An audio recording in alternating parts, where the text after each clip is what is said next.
अशी नवनवीन कीर्तने व प्रवचने ऐकण्यासाठी आमच्या चॅनलला लाईक, शेअर व सबस्क्राईब करा. रवी दीप हिरा दाविती देखणे,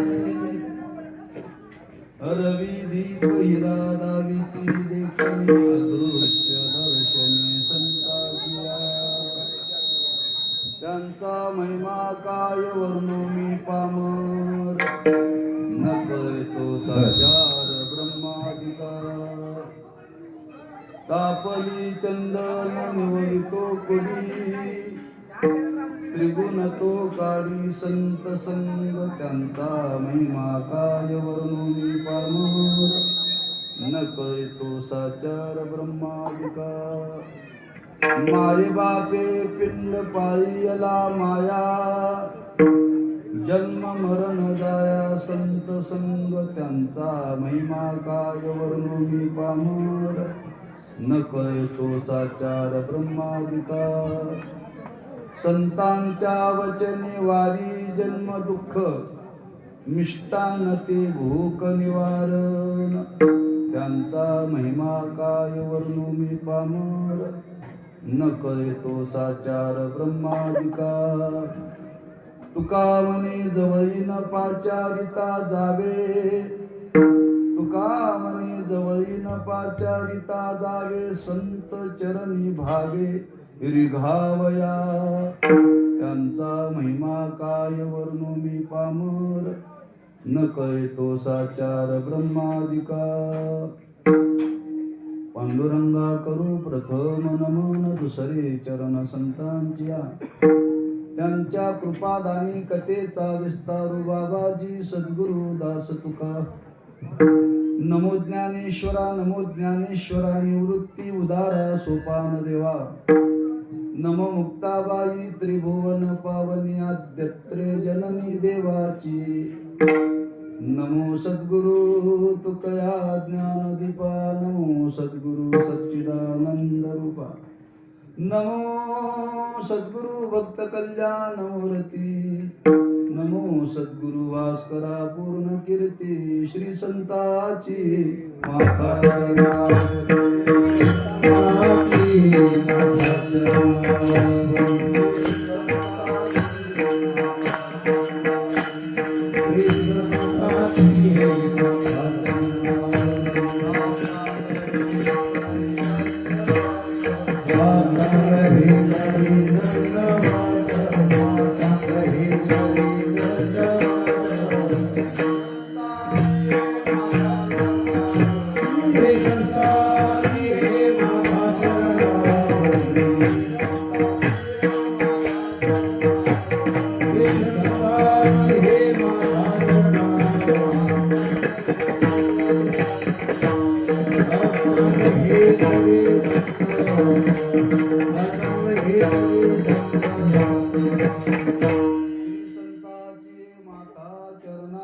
साष्टांग हे करी. दंडवत विश्रांती पावलो सांबारा उत्तरी. वाढले अंतरी प्रेम सुख, रवी दीप हिरा दाविती देखणे. अदृश्य दर्शने संताचिया. त्यांचा महिमा काय वर्णू मी पामर, न कळतो साचार ब्रह्मादिका. शिवे करता निवडलेला भव्य श्रीमंत जगद्गुरु श्री तुकोबारांचा असून, त्या भंगातून जगद्गुरु श्री तुकोबारा संतांचा महिमा प्रतिपादन करतात. प्रतिवर्षाप्रमाणे संपन्न होणारा हा नामोत्सव वैकुंठवासी श्री गुरु काकासाहेब महाराजांच्या कृपा आशीर्वादाने वैकुंठवासी श्री गुरु भाऊसाहेब महाराज देहूकर यांचा हा पुण्यतिथीचा उत्सव ग्रामस्थ भाविक भक्त दिव्य गवाण यांच्या वतीन श्री गुरु नानांच्या आज्ञेने ही सेवा माझ्या वाट्याला आलेली आहे. प्रत्येक महिन्याला आल्यानंतर नानांच्या दर्शनाला गेल्यानंतर ज्येष्ठ वारीला सांगितलं तुम्ही महिन्याला येतायच, तेव्हा श्रावणातली एकादशीची सेवा दिवे गव्हांची कराल का? येताय तुम्ही एवढ्या लांबून येण्यापेक्षा इथल्या इथं तुम्ही सेवा करा, हरकत नाही. सेवे के करावे सांगितले काम, तेथे होतू पण कामा नये. या न्यायाने हा सेवेचा योग 12 वर्षानंतर आलाय बरं. आमचा तो राम वैकुंठवासी झाला. तो सतत फडावरती आला की मला म्हणायचं, महाराज आमच्या एकदा गावी या, माझी इच्छा फार आहे. फार श्रद्धावान होता. तेव्हा जुनं मंदिर होतं, त्या जुन्या मंदिरामध्ये आज कीर्तनाची सेवा केली होती. मला वाटते द्वादशीची काहीतरी केली होती, या उत्सवातलीच केली होती.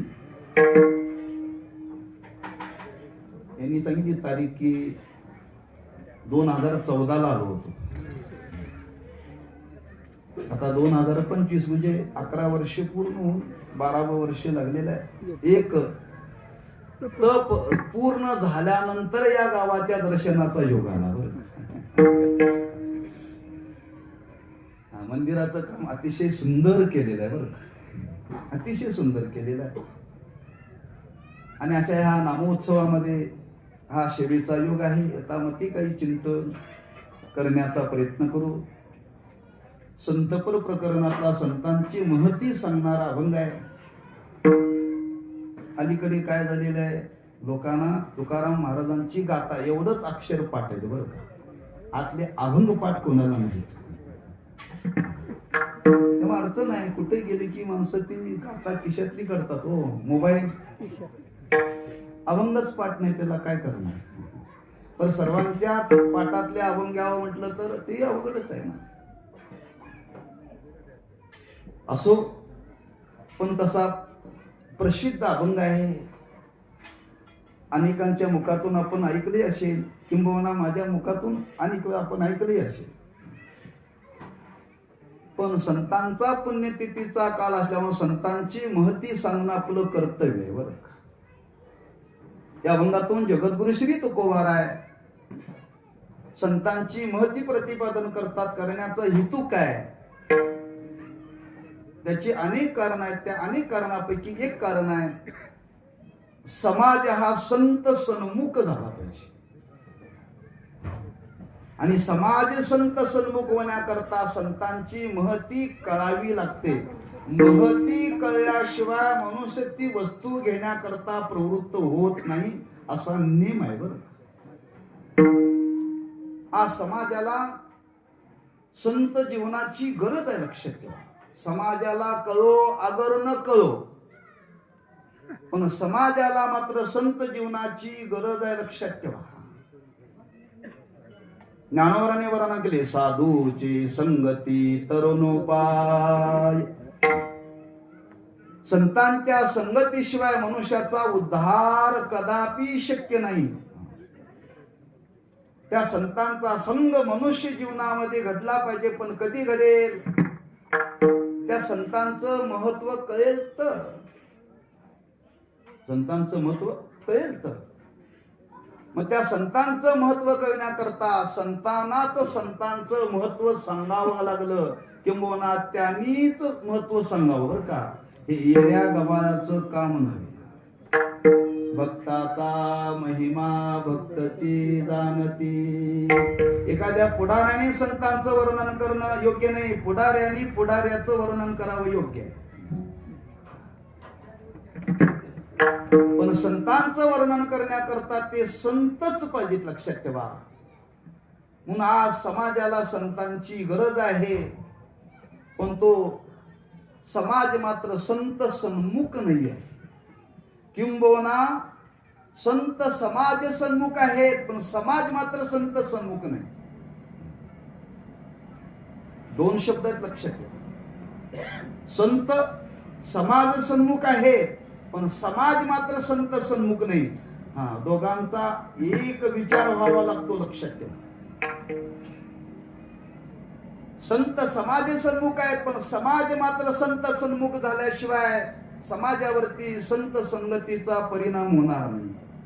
का, त्याला महत्वच कळणार नाही. तोपर्यंत त्याच्या जीवनामध्ये काय परिणाम होईल. म्हणून आज समाजाला संत सन्मुख करण्याकरता महाराज अभंगातून त्या संतांचं महत्व प्रतिपादन करतात. आणि ते महत्व प्रतिपादन करत असताना वास्तवतेला धरून महत्व सांगतात. बरं, अलीकडच्या काळामध्ये आज लोकांची महती सांगितली जाते, पण नसलेली महती सांगितली जाते. बरं, नसलेलं मोठेपण सांगितलं जातं, असलेलं मोठेपण त्या व्यक्तीच्या जीवनामध्ये नसतं तर सांगणार कुठून. पण संत जीवनाचा विचार केला तर संतांचं जे मोठेपण, संतांचा जो महिमा, संतांचं जे स्वरूप सांगितलं ते त्यांच्या वास्तव जीवनाला धरून सांगितलं. बरं, जसे संत आहेत तसे संत समाजाच्या समोर सांगण्याचं काम महाराजांनी केलेलं आहे. दुसरा विचार असा आहे, आज मनुष्याच्या जीवनामध्ये जीवन जगत असताना एक शरीराला लागणारी भूक आहे, दुसरी मनाला लागणारी भूक आहे, आणि तिसरी बुद्धीला लागणारी भूक आहे. बरं, दैहिक भूक, भावनिक भूक आणि वैचारिक भूक. दैहिक भूक ही अन्न पाण्याने शमते, भावनिक भूक ही भक्तीने शमते आणि वैचारिक भूक ही ज्ञानाने शमते. बरं, तुम्हाला रोज भूक लागते, भूक लागल्यानंतर अमुकच खायला पाहिजे असं काही नाही, काही खाऊन भूक शमवता येते. बरं, पण अन्नमय कोश आहे, प्राणमय कोश आहे, त्याला काही खाऊ घातलं की भूक शमते. एखाद्या माणसाला फार भूक लागली तर माणसं काय करतात, तो गब्बर चहा पितात. बरं, हा, चहा पिली की भूक पुढं सरकते, पुढं सरकते. लक्षात ठेवा, उपवास करणारी माणसं चहा अधिक पितात का, चहावरती भागतंय. आमच्याकडे ग्रस्त आहे, ते नवरात्र मध्ये 9 दिवस उपवास करतात, फक्त चहा पिऊनच. बरं, म्हणजे चहा पिलं की काय लागत नाही, म्हणजे अन्न भागवण्याकरता काहीही खाऊन भूक भागवता येते. पण मनाला लागणारी भूक आहे, भावनिक भूक ही भक्तीने होते, आणि बुद्धीला लागणारी भूक ही ज्ञानाने होते. भावनिक भूक आणि वैचारिक भूक ही शमवण्याचं सामर्थ्य फक्त संतांच्याच जीवनात आहे. बरं, संतांच्या शिवाय कोणीही शमवू शकत नाही. संताविना प्राप्ती नाही, संताविना प्राप्ती नाही,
प्राप्ती नाही ऐशे वेद देती ग्वाही. शांती ब्रह्म एकनाथ महाराज वर्णन करतात, हा संतांच्या शिवाय कोणही पूर्ण करू शकत नाही.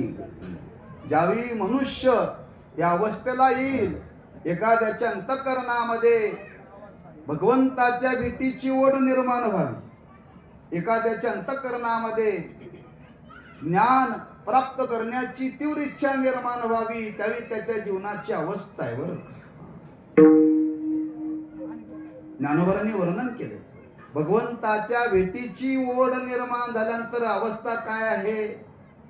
तृषा लागली या जीवनाते ओढी, तैशी तुझी गोडी लागोया जीवा. अविट गे माय विटेना, जवळ आहे परी भेटेना.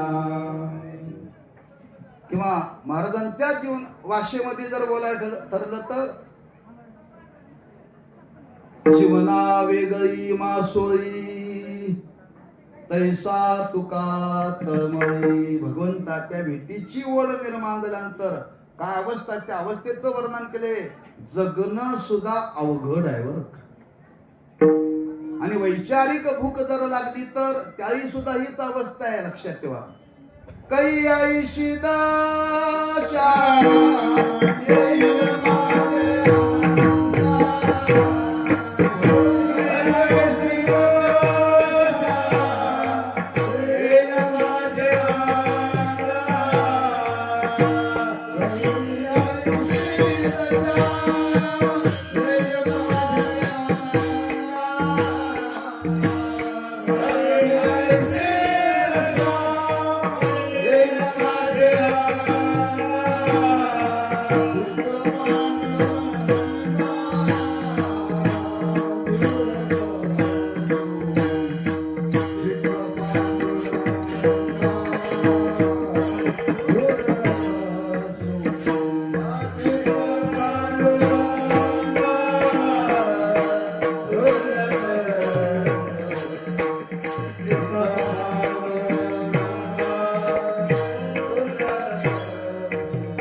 येईल माझे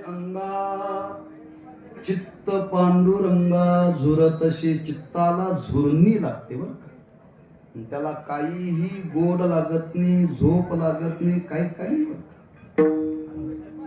अशी अवस्था ज्यावेळी एखाद्या महाभागाच्या अंतःकरणामध्ये निर्माण होईल, ही पूर्ण कोण करणार. हा संतांच्या शिवाय कोणीही पूर्ण करू शकत नाही. तेव्हा आज या हेतूने समाजाला संतांची गरज आहे बरं. पण एवढ्यावरती समाज संत सन्मुख होत नाही. वैचारिक भूक निर्माण झालेली, भावनिक भूक निर्माण झालेली लोक जगामध्ये बोटावर मोजण्यासारखे आहेत बरं. रोज लागणारी भूक माणसाला 4 तासाला भूक लागते, एकादशी असली तरीही बरं.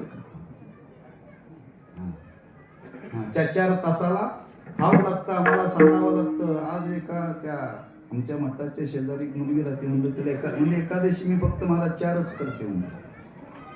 का नाही, पहिल्यांदा 1 करत होते, आता 1 करता करता 4 करते. आषाढी, कार्तिकी, चैत्र आणि माघ.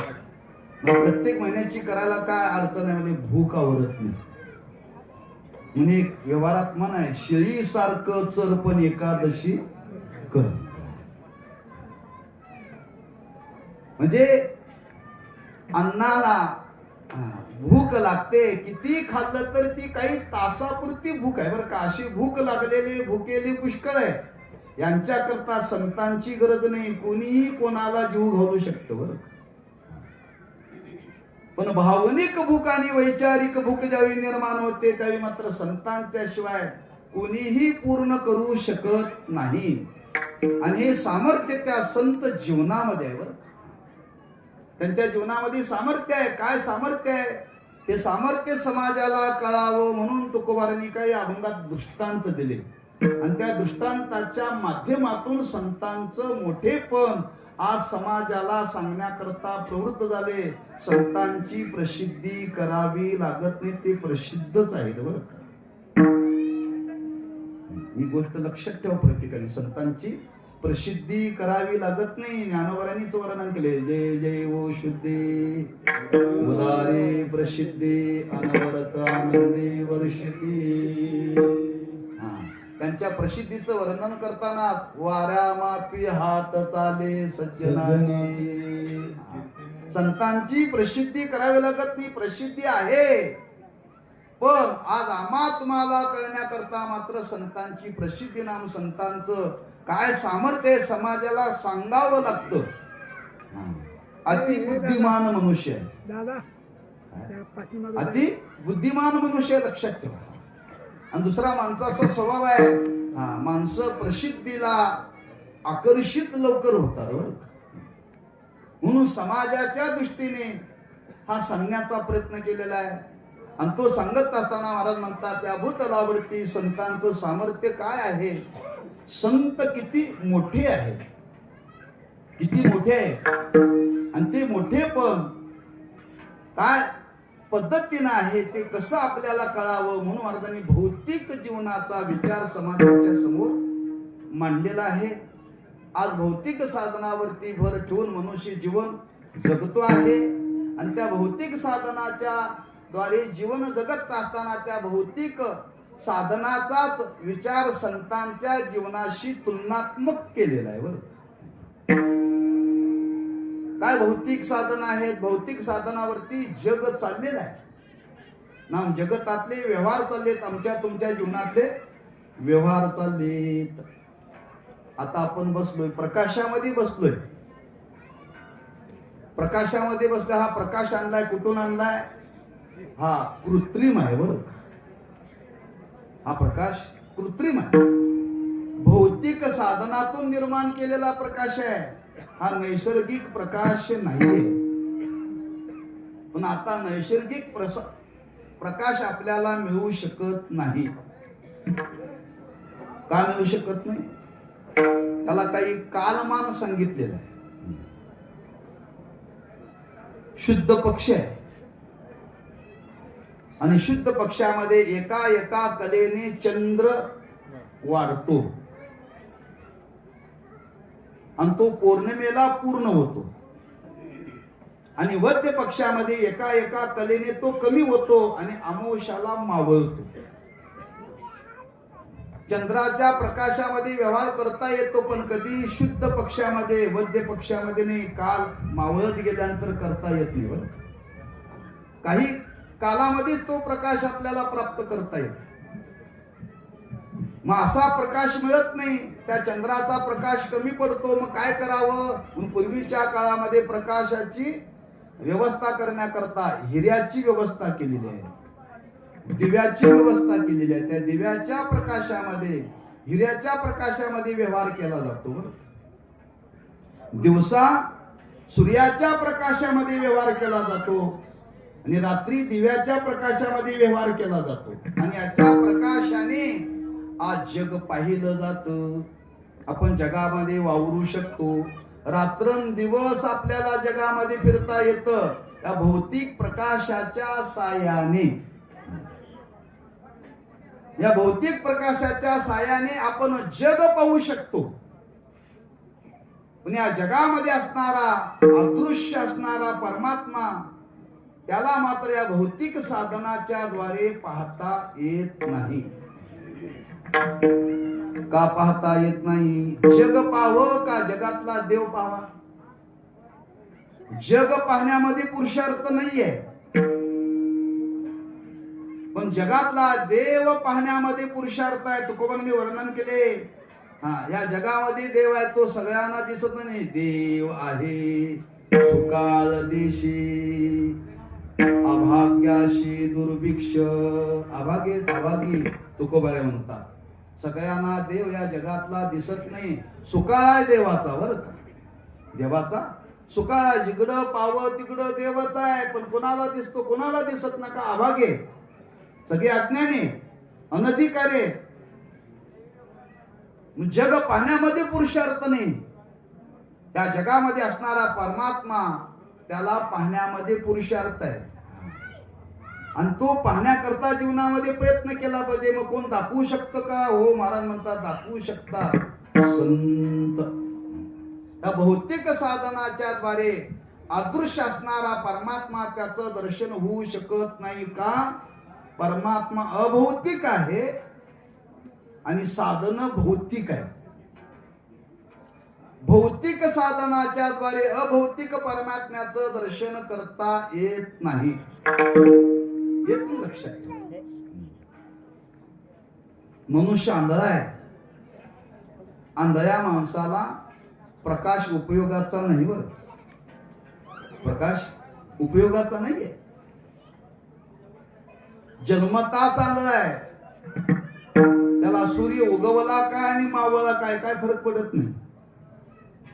किती मोठ्या प्रकाशामध्ये त्याला आणून बसवलं, काही फरक पडत नाही. कारण त्याला दृष्टीच नाहीये.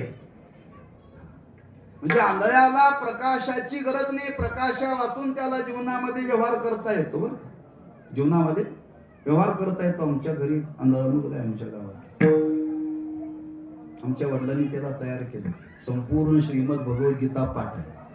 तुम्ही कोणत्याही अध्यायातला क्रमांक सांगायचा, 12व्या अध्यायातला 11वा, 18व्या अध्यायातला 18वा श्लोक क्रमांक सांगायचा, तो पटकन म्हणतोय. विष्णू सहस्रनाम तोंड पाठ आहे. तुकोबारांच्या अभंगात ते 100 कडव्याचे 2 अभंग आहेत, तोंड पाठ आहेत त्याला. ज्ञानेश्वरीचा 9वा-12वा अध्याय पाठ आहे. एवढा तो बुद्धिमान आहे, पण जन्मता चांगला आहे. त्याला तयार केलं. तो चांगला पकवाज होतो, चांगला गातो, कीर्तन करतो. एखाद्या गावात सप्ताह तो एकटा चालवतो. बरं, टाकडा, काता भजन, ज्ञानेश्वरीचं पारायण. ज्याला ज्ञानेश्वरी वाचता येते पण गीता वाचता येत नाही, तो मध्ये श्लोक आला की श्लोक वाचतो. गुणी कीर्तनकार असेल, प्रत्येक कीर्तनकाराला मधल्या चालीची तो साथ करतो. त्याला चाली प्रमाणाच्या फार येतात. बरं, सर्व अंगाने तो तयार आहे. जन्मता त्याला हातात 500ची नोट द्या, ओळखतो. बरं, 1000ची नोट द्या, आता बंद आहे. 200ची नोट द्या, बरोबर ओळखतो. आम्हाला अंधारात नोट ओळखत नाही, ओळखते. तुम्ही कोणी सांगा, द्यायची जबाबदारी माझ्याकडे. फक्त नोट अंधारात ओळखून दाखवायची. त्याला अंधारातच नोटा ओळखता येतात, फक्त तो बोटावरती ओळखतो. जन्मताच आंधळा आहे, व्यवहार करता येतो, पण अशा आंधळ्याला जग पाहता येत नाही. पण अशा आंधळ्याला सुद्धा देव संत दाखवू शकतात. बरं, म्हणजे भौतिक साधनाच्या द्वारे देव कळत नाही, त्याला अभौतिक साधन लागतं. आणि ते आज जगामध्ये दाखवणारे जर कोण असतील तर महाराज म्हणतात संत. आणि हा भाव मनी मानशी घेऊन तुकोबाराय म्हणतात, आज संत काय करू शकतात? जे भौतिक साधन करू शकत नाहीत, त्याच्या पलीकडे असणारा परमात्मा अदृश्य रूपाने त्या परमात्म्याचं दर्शन करून देण्याचं सामर्थ्य त्या संतांच्या जीवनामध्ये आहे. हा भाव मनी मानशी घेऊन तुकोबाराय अभंगाच्या पहिल्या चरणामध्ये सांगतात. रवी दीप हिरा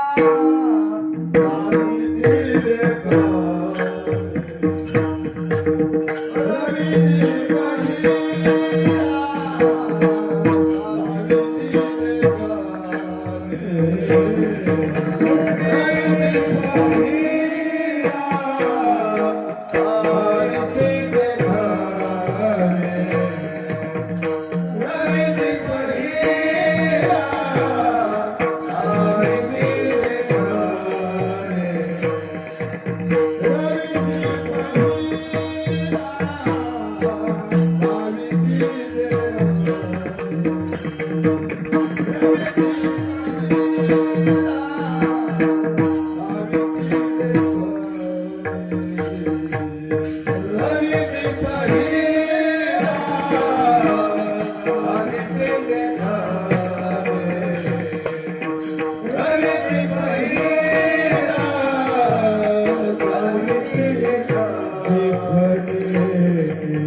पहिरा दाविती, पण काय दाविती?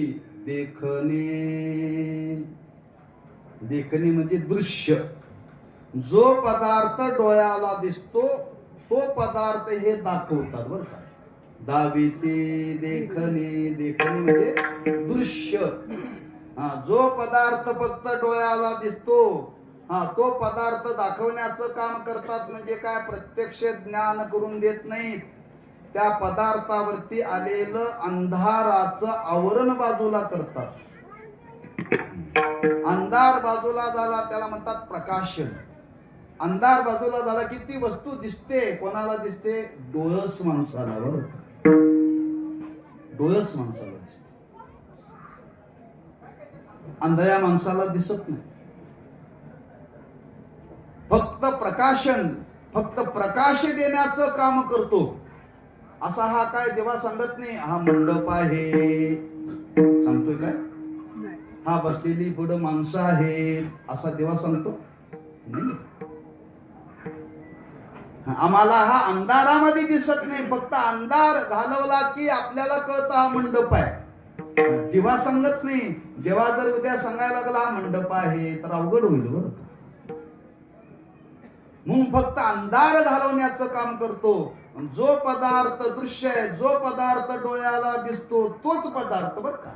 आणि एखाद्या पदार्थामध्ये जर भिंत आडवी असेल तर पलीकडचंही दिसत नाही. म्हणजे मर्यादा आहे.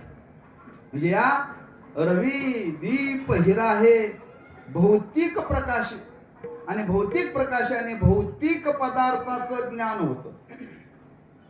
आणि ते कोणाला होतं? डोळस माणसाला. ज्याला दृष्टी नाही त्याला दिसत नाही. पण या जगतामध्ये अदृश्य रूपाने नांदणारा परमात्मा आहे. अदृश्य म्हणजे त्याला आकार नाही. तो डोळ्याने पाहता येत नाही. जो डोळ्याने पाहता येत नाही, जो डोळ्याने दिसत नाही त्याला दाखवण्याचं काम मात्र संत करतात का? या उपाधी माझी गुप्त चैतन्याशी सर्वगत ते तत्वज्ञ संत स्वीकारिती.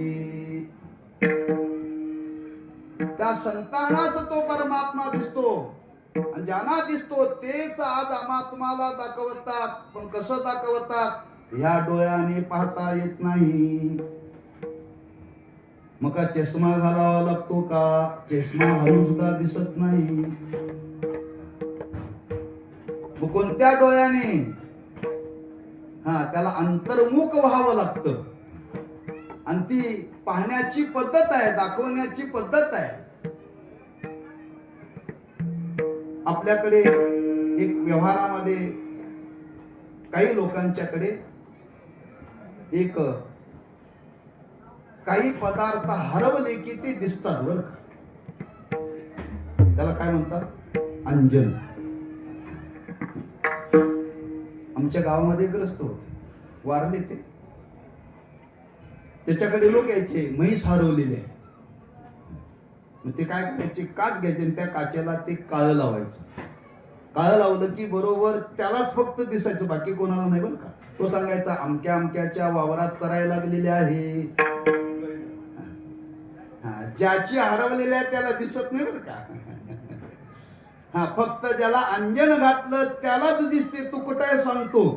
अंजन घातलेल्या माणसाला हरवलेली जर वस्तू दिसते तर अदृश्य असणारा परमात्मा संतांना दिसत नसेल का? तो अदृश्य आहे, तो डोळ्याने पाहता येत नाही. वास्तविक तो अनुभवाचा विषय. पण संत आम्हा तुम्हाला दाखवतात. अदृश्य दर्शनी संताची. मग तो संतांच्या करवी देव आपल्याला पाहता येतो. पण पाहणाऱ्याला देव ज्यावेळी दिसतो, पाहणारा देव दिसला म्हणून सांगण्याकरता शिल्लक राहत नाही बरं. पण काही गोष्टी अनुभवाचे त्या वाणीने बोलता येत नाही. वर्णन केले तुकोबाराने. तुम्हाला देव पाहायचा ना? देव पाहू, देव पाहू, उंच ठाई उभे राहू. उंच ठाई म्हणजे हिमालयावर 10 मजली इमारतीवर. तो अधिकार, त्या अधिकाराच्या उंचीवरती जावं लागेल. आणि त्या अधिकाराच्या उंचीवरती गेल्यानंतर देव आपल्याला पाहता येतो. तो अधिकार कोण वाढवतात? संत वाढवतात. आणि संत आपल्याला त्या परमात्म्याची ओळख करून देतात. आणि ती ओळख करून देण्याची रीत आहे पाहता पाहणे दूर.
कुठलंही प्रमाण आलं तर डबल चाल झाली पाहिजे. ह्या चालीला आता उंच चाल म्हटले त्याच्या मानानं तिची पुढची चाल उंच म्हणावी लागते ना. हे तर फडावरती शिकायचं असं चाली म्हणायला बरं का, नुसतं जेवायला जायचं नाही पंढरपूरला. चाली पहिली चाल म्हटली की त्याच्यापेक्षा पुढची थोडीशी उंच लागते. उंच म्हटले तर त्याच्यापेक्षा उंच म्हणावी लागते आणि ती त्याला जुळती असावी लागते. तो हरी श्रीहरी पाहिला डोळे भरी, पाहता पाहणे दुरी सारून या. तो अदृश्य आहे आणि अदृश्य असणाऱ्या परमात्म्याला पाहण्याकरता कोणतीही लौकिक साधन चालत नाही. लौकिक साधना वाचून त्याचं ज्ञान संपादन करावं लागतं आणि ती योग्यता आज संतांच्या जवळ आहे.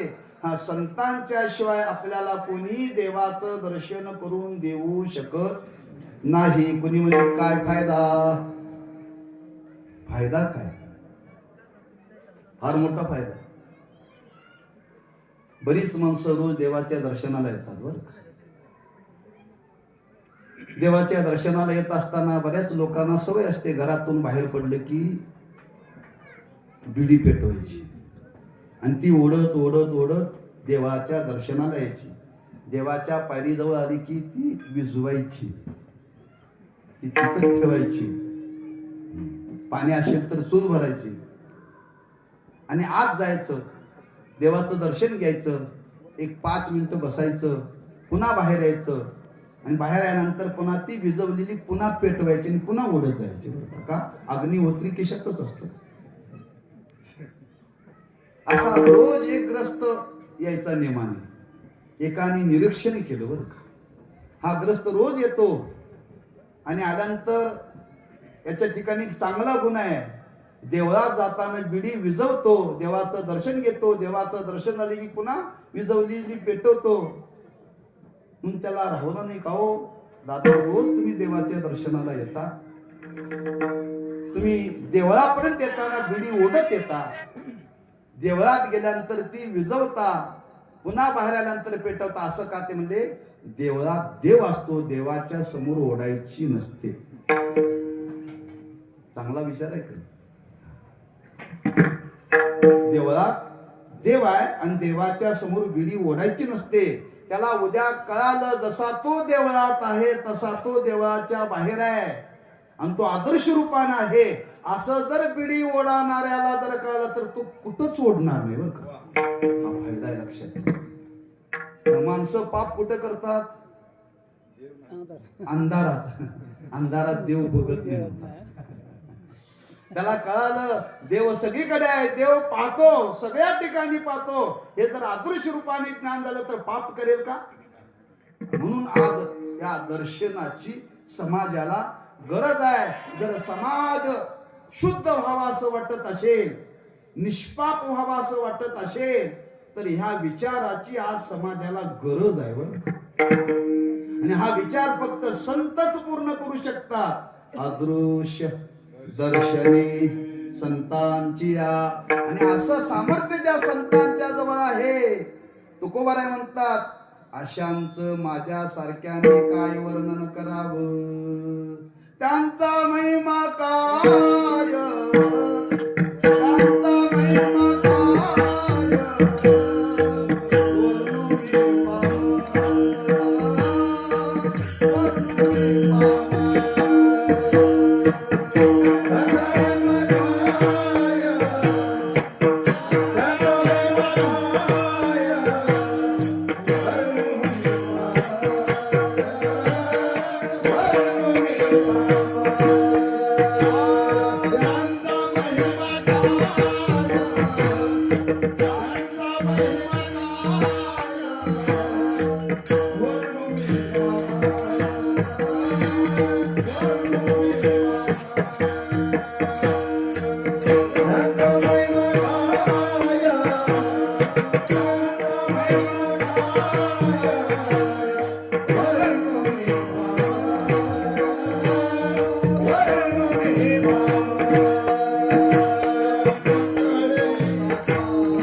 जे भौतिक साधनाच्या ठिकाणी सामर्थ्य नाही, ते फक्त सामर्थ्य संतांच्या जवळ आहे.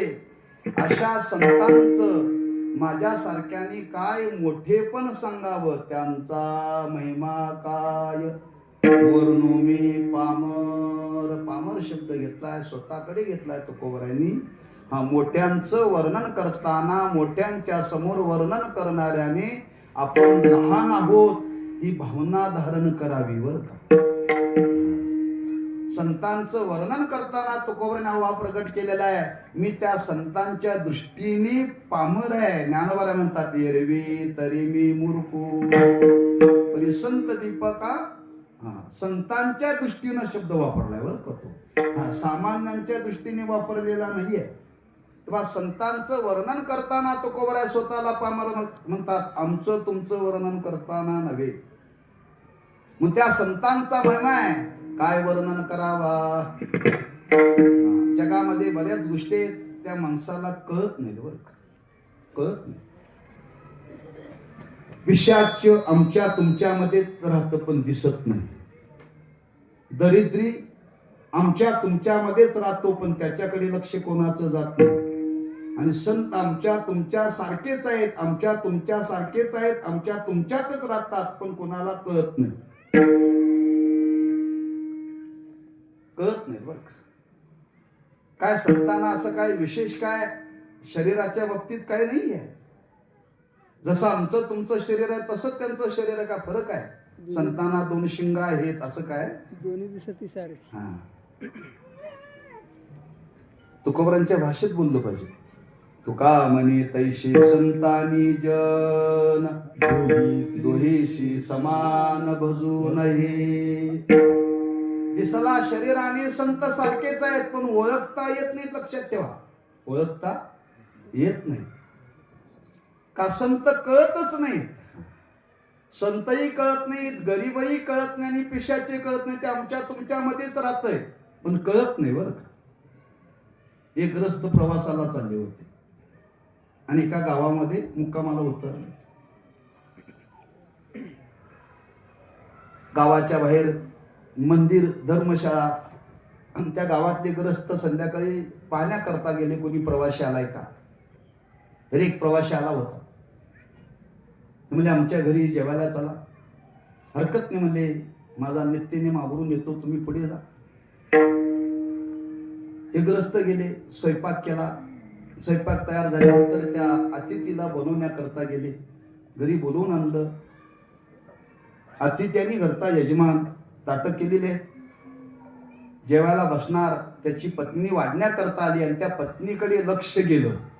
त्या अतिथीचं लक्ष गेल्याबरोबर तो ताटावरून उठला. म्हटला त्या यजमानाला माझं थोडस काम राहिले, तुम्ही जेवून घ्या, मी आलो तर आलो, नाही तर नाही. निघून गेले. ते मंदिरात गेले. अर्धा तास झाला, पाऊण तास झाला, का जेवायला येणार म्हणून पुन्हा भेटायला गेला. चला म्हणले, ताट केलेलं आहे, तुम्ही बसलेल्या ताटावरून उठून आला. म्हणजे बरोबर आहे, मी आलो होतो जेवायला पण आता तुमच्याकडे मला जेवायचं नाही. म्हटले का, काय अपराध घडला का आमच्याकडून, काय स्वयंपाकामध्ये काय गुन्हा आहे का. हो येतो म्हटला, स्वयंपाक तयार केला, ताट तयार केलं, तुम्ही बसला आणि अचानक कुठून आला, काम राहिले म्हणून. काय नेमकं कारण तरी सांगा ना. नाही म्हणजे मला जेवायला तुझ्याकडे यायचं नाही. आणि असं घडलं तरी काय, तुम्ही सांगितल्याशिवाय मी घराकडे जाणार नाही म्हटलं. खरं सांगू का म्हणते, मी आहे मांत्रिक.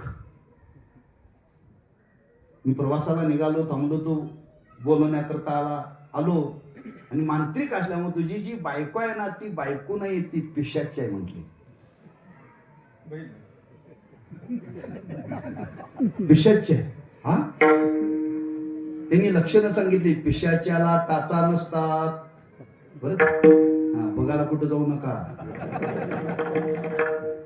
पिशाच्याची सावली पडत नाही, त्यांनी लक्षणं सांगितली. आणि ही त्याला पटली. आणि पटल्यानंतर तो म्हटला, महाराज मी आता थांबणार नाही, मी तुमच्या बरोबर येणार. अरे 25 वर्षे तू त्याच्याबरोबर संसार केला महाराज, ती कळाली नाही.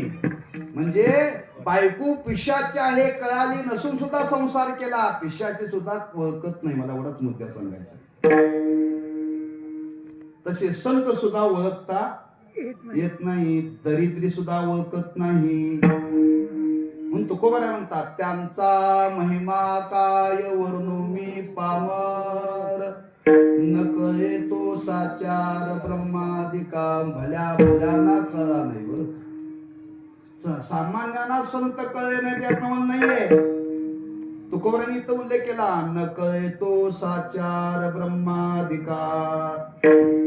ब्रह्मादिक देवांना सुद्धा संत कळे नाही बरं का. ब्रह्मदेव म्हणजे सामान्य समजू नका, सृष्टीचा निर्माता आहे. सृष्टीचा, त्या ब्रह्मदेवाने सृष्टी निर्माण केली, त्याच्याकडून भगवंतांनी करून घेतली.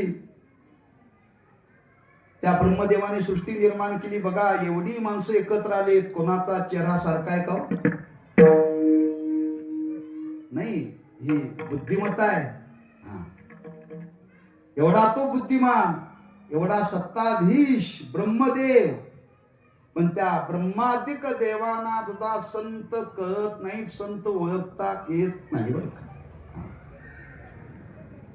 संत ओळखण्याची योग्यता कोणाजवळ नाही. म्हणून मी आरंभाला बोलून गेलो, संतच संतांना ओळखू शकतात.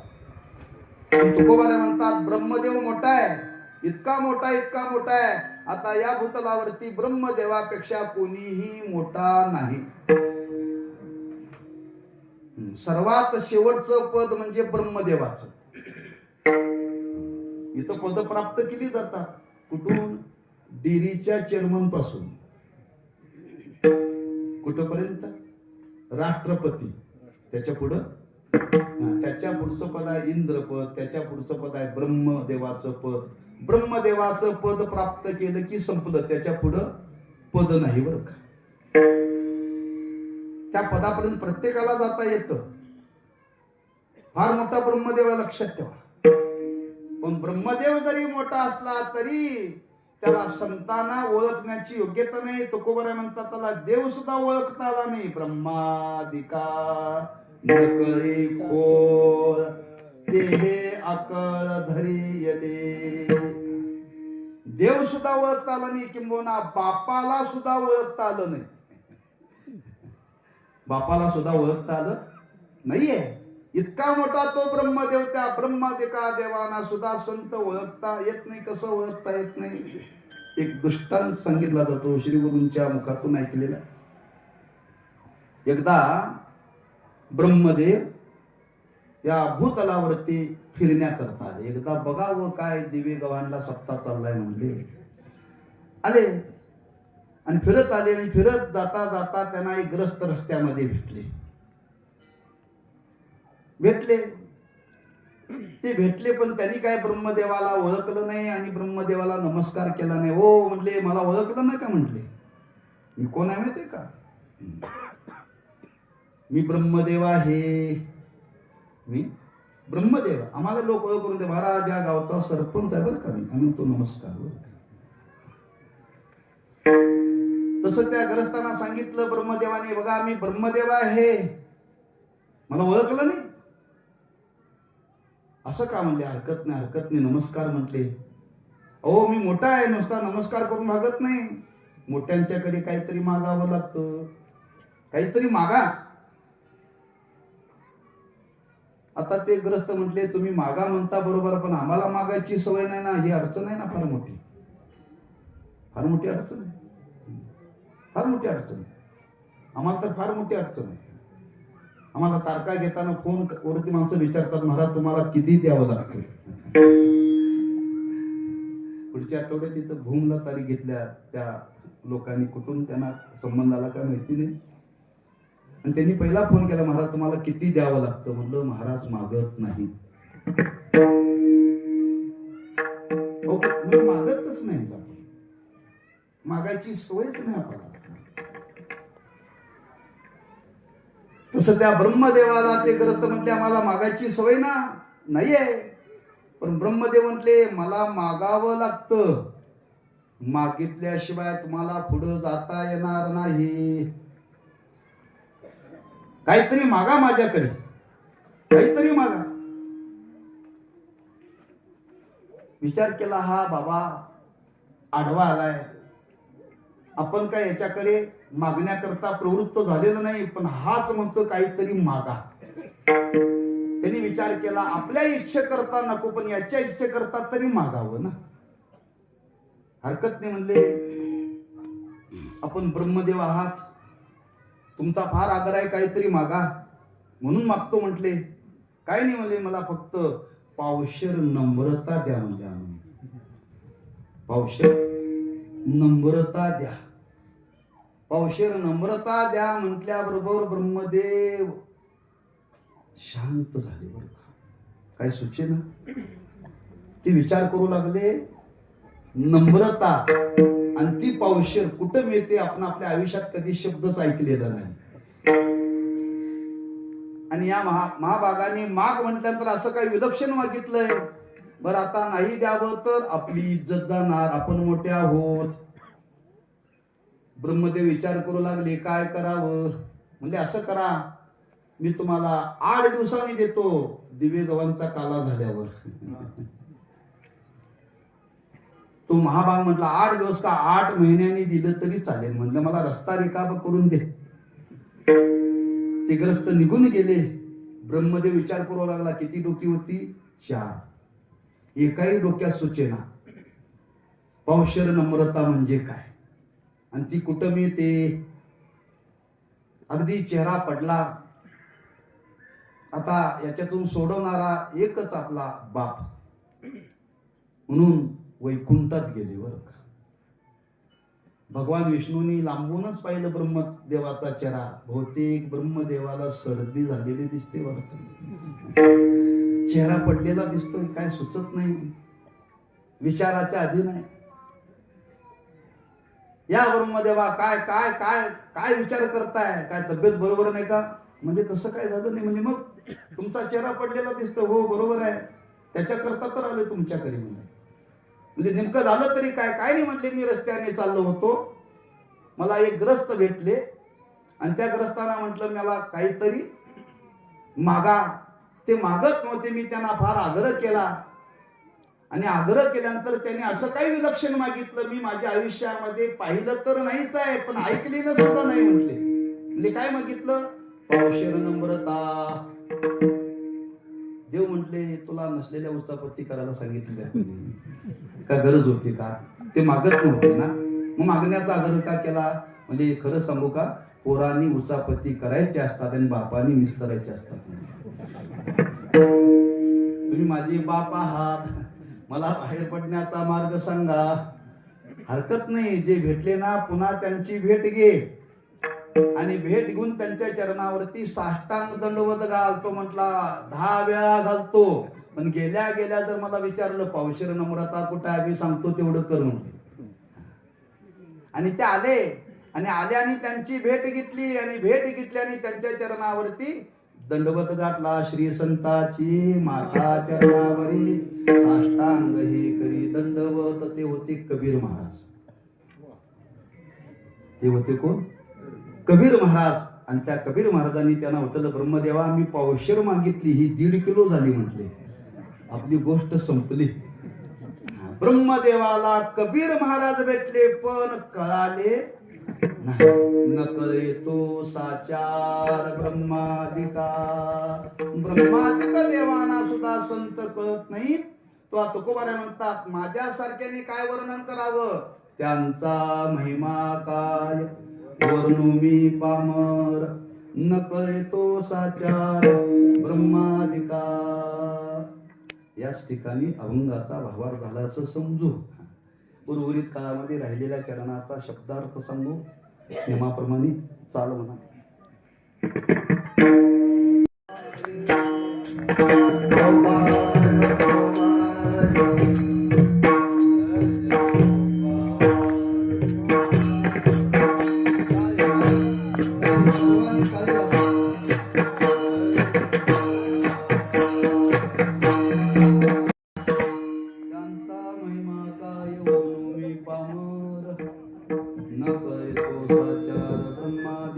श्रीमंत जगद्गुरु श्री तुकोबाराय संतांचा महिमा सांगण्याकरता प्रवृत्त झालेले. भौतिक पदार्थाच्या ठिकाणी जे सामर्थ्य नाहीये ते संतांच्या ठिकाणी सामर्थ्य. अदृश्य असणारा परमात्मा त्याचं ते दर्शन करून देतात बरोबर. आणि असे संत सदासजी सामान्य लोकांना ते कळणं शक्य नाहीये. पण अशा संतांनी आणखी काय केलं, काय सामर्थ्य त्यांच्या जवळ आहे, दृष्टांताच्या द्वारे महाराजांनी ते प्रगट केलेलं आहे. महाराज वर्णन करतात त्या संतांच्या ठिकाणी काय विशेष शक्ती आहे. व्यवहारातला चंदनाच्या ठिकाणी असलेला काही भाव मनी मानसी गुण त्या संतांचं विशेषत्व प्रगट केलेलं आहे बरं. चंदन नावाचा वृक्ष आहे आणि त्या चंदनाच्या ठिकाणी अनेक प्रकारचं सामर्थ्य आहे बरं. चंदन काय करतो, हे शरीर आहे. त्या शरीरामध्ये जर उष्णता निर्माण झाली तर ती उष्णता कमी करता येते. आता औषधाची व्यवस्था झालेल्या पूर्वी एखाद्या पुरुषाला मुलाला जर ताप आला तर चंदन उघळून त्याच्या कपाळाला लावायचं बरं. चंदनाचा लेप दिला की शरीरातली उष्णता कमी होते. कापली चंदन निववितो कुडी. कुडी म्हणजे शरीर. कुडी म्हणजे शरीर. ह्या कुडीला, तापलेल्या कुडीला, तापलेल्या शरीराला निववी. निवव म्हणजे शांत करतो. कोण? चंदन. बर्फ शांत करत नाही बरं का. काही लोकांची धारणा आहे हा, उन्हाळ्यामध्ये फार ताण लागली की माणसं म्हणतात फ्रीज मधलं पाणी द्या, उष्णता वाढते. उष्णता, हा, अधिक पाणी थंड पिण्याने उष्णता वाढते. थंड पाणी म्हणजे ते थंड करत नाही, उष्णता वाढवतं बरं का. तसं चंदनाच्या ठिकाणी सामर्थ्य आहे, अंगभूत सामर्थ्य आहे. तापलेल्या शरीरातली उष्णता कमी करण्याचं सामर्थ्य चंदनाच्या ठिकाणी. पण जातीवंत चंदन पाहिजे बरं. वर्णन केलेलं आहे. एखाद्या उकळत्या तेलात कढईमध्ये एक चंदनाचा थेंब जर टाकला तर उकळतेलं तेल शांत होतं बरं. एवढं सामर्थ्य चंदनाच्या ठिकाणी. तापलेल्या शरीराला चंदन शांत करतो. पण तुकोबाराय म्हणतात माणसं आतून तापले.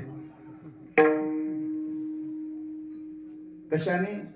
रजोगुण, तमोगुण आणि सत्वगुण, 3 गुणाचा ताप आहे. आणि त्या तापाने माणसं एवढी तापलेत, चंदन उगवून गलासभर जरी पिला तरी काय फरक पडायचा नाही बरं. मग आता 3 गुणाचा जो ताप आहे तो चंदनाने निवृत्त होत नाही, किंवा भौतिक कोणत्याही साधनाने निवृत्त होत नाही. पण महाराज म्हणतात तो ताप संतांच्या संगतीने निवृत्त होतो. कुणी तर वर्णन करतात, त्रिगुण तो काली त्रिगुण तोडी संग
तापाने माणसास तापलेले आहेत.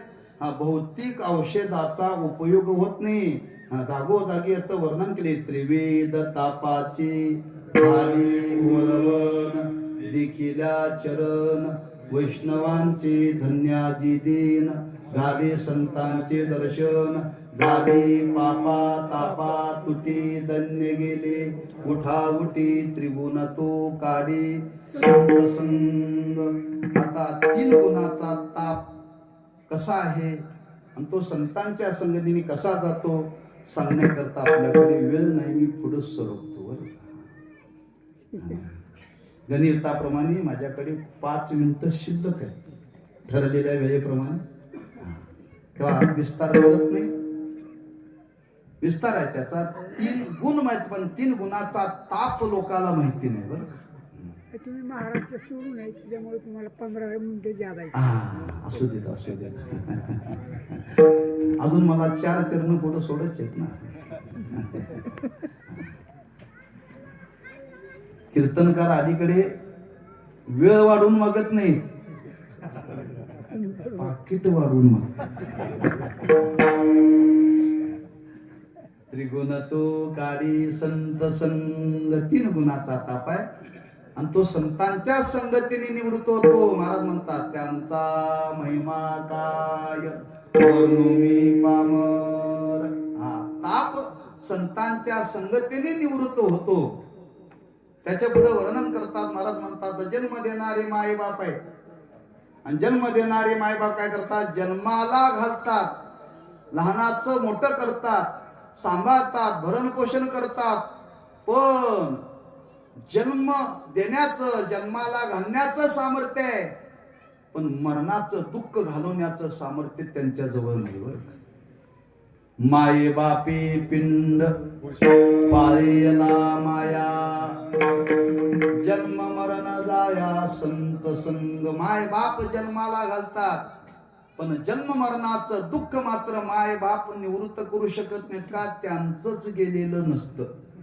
म्हणून तुकोबांनी स्पष्ट लिहिले, हित नाही ठावे जननी जनका, दाविला लौकिका चारतीही. पण लक्षात ठेवा, माय बापाचे उपकार आहेत. जन्माला देऊन त्यांनी आपल्याला आज लहानाचं मोठं केले, सांभाळले. त्यांनी जर सांभाळलं नसतं तर आज आपलं इथं अस्तित्व राहिलं नसतं. ज्यावेळी जन्माला आलो तेव्हा मांसाचा गोळा असतो, त्याला सांभाळणं फार अवघड आहे, फार कष्टकर आहे. आणि त्याच काळात जर त्या मातेला वाटलं हा मांसाचा गोळा सांभाळण्यापेक्षा कुठं तरी गाडला तर,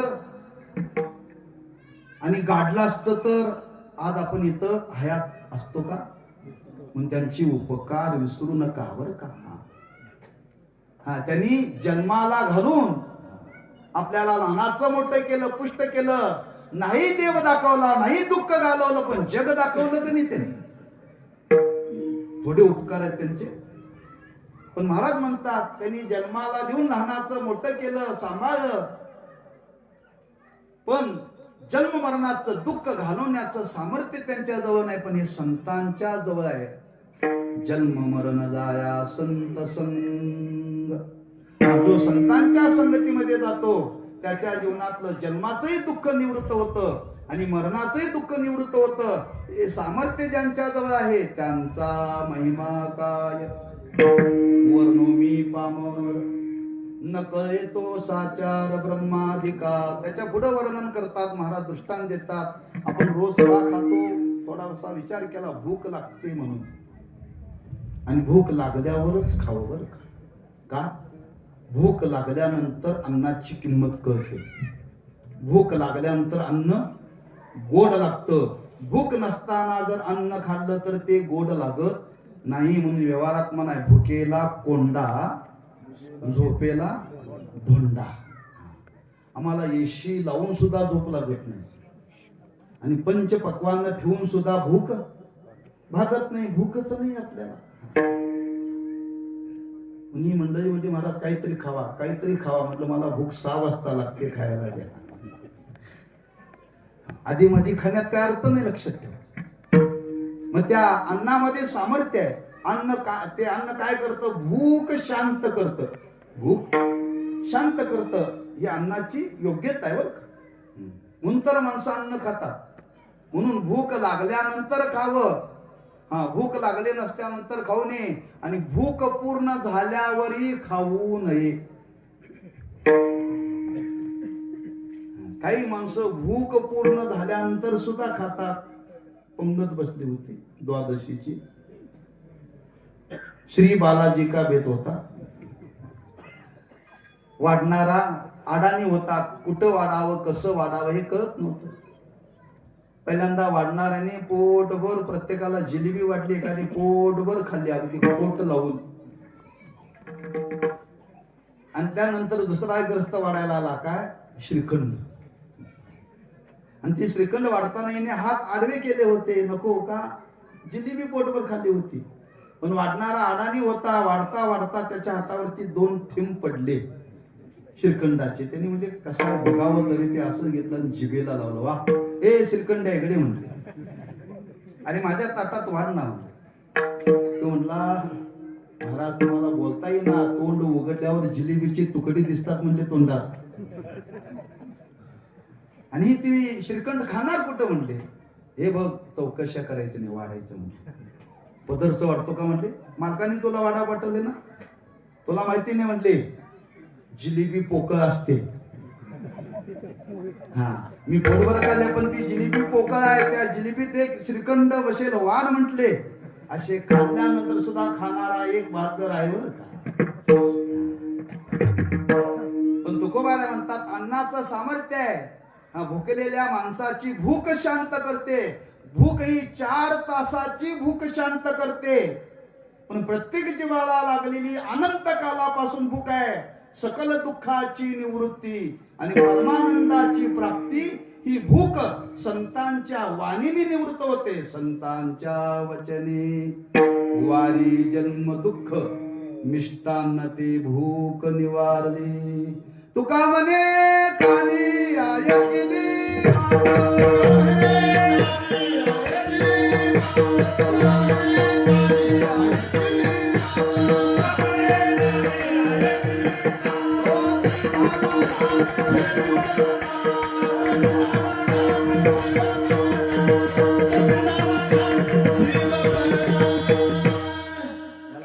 संतांच्या वचने वारी जन्म दुःख.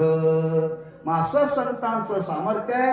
भूक अनंत कालाची भूक निवृत्त करतात. 3 गुणाचा ताप निवृत्त करतात. जन्म मरणाचं दुःख निवृत्त करतात. अदृश्य परमात्म्याचं दर्शन करून देतात. मग काय करा, अशा संतांच्याकडे तुम्ही जा. कसं जा, आमंत्रणाची वाट पाहू नका. तुका म्हणी जवळी पाचारिता संत चरणी भावे रे गावयान पाचारिता जावे. अशा ठिकाणी माणसाने आपणहून जावं, जिथं गेल्यानंतर आपल्या जीवनाचं भलं होणार आहे, परम कल्याण होणार आहे. तिथं आमंत्रणाची वाट पाहून 3 वाक्य सांगतो आणि थांबतो. काही ठिकाणी आमंत्रण आलं तर जावं, काही ठिकाणी आमंत्रण आलं तरी जाऊ नये, काही ठिकाणी आमंत्रणाची वाट पाहू नये.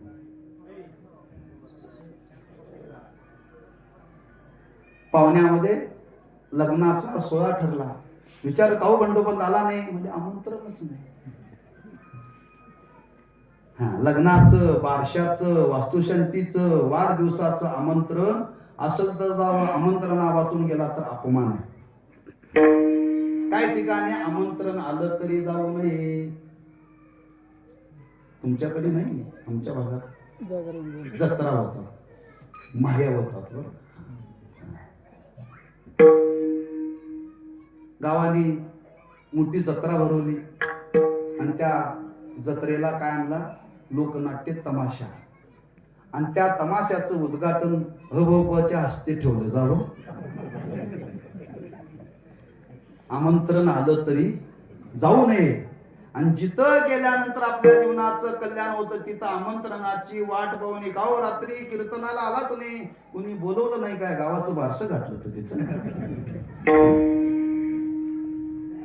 कीर्तनाला आलो नाही, आला नाही, आपलं काही नुकसान नाही, नुकसान न येणार याचं लक्षात ठेवा. म्हणून संतांच्याकडे कसं जावं, आपणहून जावं. न पाचारिता जावे संत चरणी भावे रे घावया. आपणहून त्या संतांच्या जवळ जावं. जाऊन काय करावं, महाराजांनी वर्णन केले, त्यांच्या जवळ जावं आणि त्यांच्या चरणावरती मस्तक ठेवावं. बरं का. तद्विद्धी प्रणिपाते न परिप्रश्न उपदेक्षन्ति ते ज्ञानम ज्ञानिना तत्वदर्शना ते ज्ञान पैगा बरवे. जरी म्हणे आत्या नावे तरी संताया भजावे. सर्वस्वेशी न पाचारिता जावे संत चरणी भावे रिघावया. मग असं ज्या संतांच्या जवळ सामर्थ्य आहे अशा संतांचं माझ्यासारख्याने काय वर्णन करावं. त्यांचा महिमा काय वर्णन न करतो साचार ब्रह्मादिका ज्ञानेश्वर.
चंदन निववितो कोडी त्रिगुण तोकारी संत संग माये बापे पिंड पायला माया जन्म मरण जाया संत संग संतांच्या वचनी वारी जन्म दुःख मिष्टान्न ते भूक निवारण तुका म्हणे जवळीन पाचारिता गावे संत चरणी वावे रिघावया त्यांचा महिमा काय वर्णू मी पामर नकळे तो साचार ब्रह्मादिका असे संत या भूतलावरती होऊन गेले. अशी ही जगद्गुरु तुकोबऱ्यांची असणारी परंपरा आणि त्या परंपरेमध्ये श्री गुरु भाऊसाहेब महाराजांचा हा पुण्यतिथीचा कालावधी एक थोर महात्म्यांचं त्या परंपरेमध्ये अनेक महापुरुष झाले. वासुदेव महाराज होऊन गेले. असे अनेक थोर थोर मंडळी होऊन गेली आणि त्यापैकी हा भाऊसाहेब महाराजांचं कार्य आहे.